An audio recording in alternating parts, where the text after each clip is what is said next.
What's up? Jonathan Register here, long time no talk by video. It's been a while since I've made a video for you, so wanted to create a quick video for you. Want to share a story that has a profound lesson. Like, you need to get this, you need to understand this, and it will be a game changer for you, I promise, if you don't already get this and you're not already taking this to heart. So let me just go into the story and share the story with you. It has an interesting twist to it, so I think you'll enjoy it.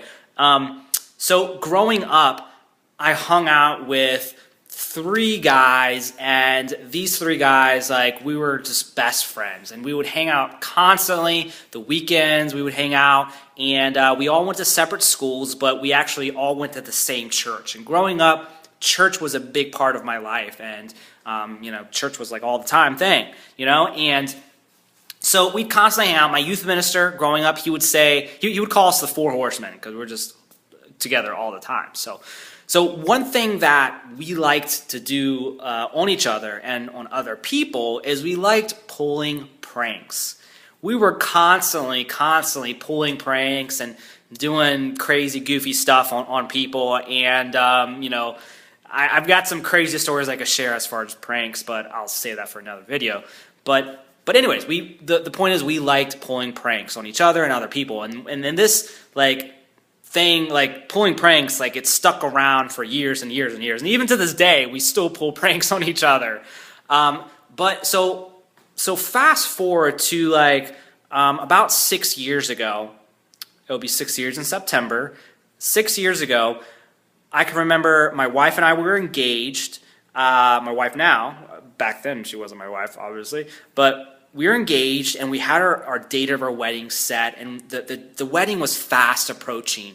And I remember telling Jen, I'm like, Jen, man, I don't know what is Devin and Jason and Eric, what are they going to do to our house? What are they going to do to our car? Because, weddings, traditionally, at the wedding itself, the bride and groom, their car gets totally trashed, And so, but my friends, they're different. They're not going to just trash my car. They're going to trash our house too. They're going to go to the extreme. That's how we rolled. So I was just so worried and so stressed out as to what they were going to do to our car and what they were going to do to our house. And the reason I was so worried about the house, because come to find out, one of my house keys went missing, and I found out that Jason, one of the three, he took it, and so he had it, and so they were planning something pretty big, and so I ultimately ended up changing all the locks before we left, and so that screwed that plot up, ha ha ha. But so it was funny hearing when we got back from the honeymoon, it was funny. They were so pissed that they couldn't get into my house. So, but anyways. So I was so stressed over this, so stressed over what they were going to do. And I remember I told Jen one day, I was like, Jen, I've been thinking about it, and the very best thing that could happen would be if I got in a car accident and my car would be in the shop while we were on our honeymoon. And so there's no way they'd be able to get access to our car. And I thought about this for a while. I was because I was stressed. I was worried about this because I just didn't want to come back from 7 days of a honeymoon and having my car completely trashed because I worked a 9-to-5 job, had a long commute, and I didn't want our house totally trashed that we had just bought. So I was worried. I was stressed, and I told her this. If I got in a car accident, that'd be the best thing. And so a week before the wedding, I'm driving on the interstate. I'm coming home from work. It's afternoon. It's literally a week before the wedding. And I'm about a mile from the exit that I needed to get off to go home. And I'm in the far right-hand lane of the interstate going 60 miles an hour. And I can see in front of me, about 100 yards in front of me, was the car that was in front of me. It's about 100 yards away. So it was a little ways away. And I can see that car slammed on their brakes and they stopped. And the interstate bends a little bit, so I could see all the cars in front of that car. They were all stopped as well. And so I take the foot off the gas, and I'm slowing down, and then eventually I stop. I come to a stop. And once I stop, I immediately look in my rearview mirror because I'm stopped on the interstate, and I see a car coming behind me, and it's just fast approaching. It is coming really fast. And I immediately start thinking, are they going to stop? Because they're coming pretty fast. And then seconds later, bam, like that car slams in the back of my car, and I just got in a car accident a week before the wedding. Just what I had wished upon myself. And my car, like, I was okay. I was totally fine. Just had some bumps and bruises or whatever. But my car was totaled. Like, they totaled my car. And so I had no car for my 3 friends to trash. And it's kind of weird, kind of funny, kind of, like, it was horrible at the time, because my wife and I, we had like hardly any money, and we had like a $500 or $1,000 deductible in our car, and it was a pain in the butt, right before our wedding. But the point of the story is, like, what I've found in my own life is, like, I find this in all aspects of my life is what I focus on, I find. Whatever I focus on in my mind, I get that. And I see the same thing in other people's lives as well. And one question that I get all the time, and people tell me all the time, they're like, Jonathan, I have no marketing budget. I have no money. How can I make money online if I don't have any money to market my business, or I have no money to get the training that I need to learn what I need to build a business?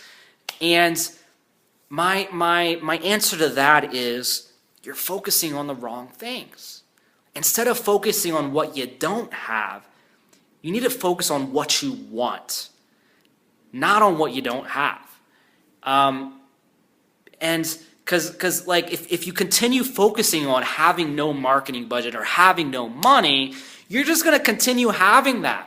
But if you start asking yourself better questions, your mind will start going to work. Your mind is so freaking powerful, and it will go to work, and it will find solutions to the problems that you have. But you got to focus on what you want, not what you don't have, right? So instead of telling yourself, I have no marketing budget, what can I do? I have no marketing budget, what can I do? Instead of focusing on and asking yourself that, ask yourself, how can I create a never-ending marketing budget so that I have just a never-ending budget to spend on my marketing? And your mind will start going to work, and you'll start coming up with the answers. And usually it's not like an overnight thing or an instant thing, but our minds are powerful, and you will come up with a solution. Like when I had I remember there's training that I needed for my business. I needed it so bad. And what I did is I looked around my home, and I was like, oh, there's this stuff that I don't use. There's these electronics, these games I don't use anymore. I haven't touched them in years. And so I sold them on eBay, and I created the money, right? Like there's always an answer to every single problem we have, but we gotta focus on what we want, not what we don't have. So anyways, I kind of rambled on a little bit, but I hope you got this. I hope you enjoyed the story, and I hope you get this message.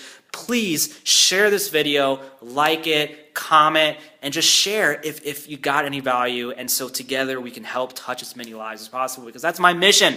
I got off the phone with a student right before this video, and Eric, he's blowing me away by what he's accomplished. And he told me, like, Jonathan, you're a game changer. You've been a game changer. And I so appreciated that, because that's what drives me. That's why I do what I do. So anyways, share this video, like it, comment if you got any value.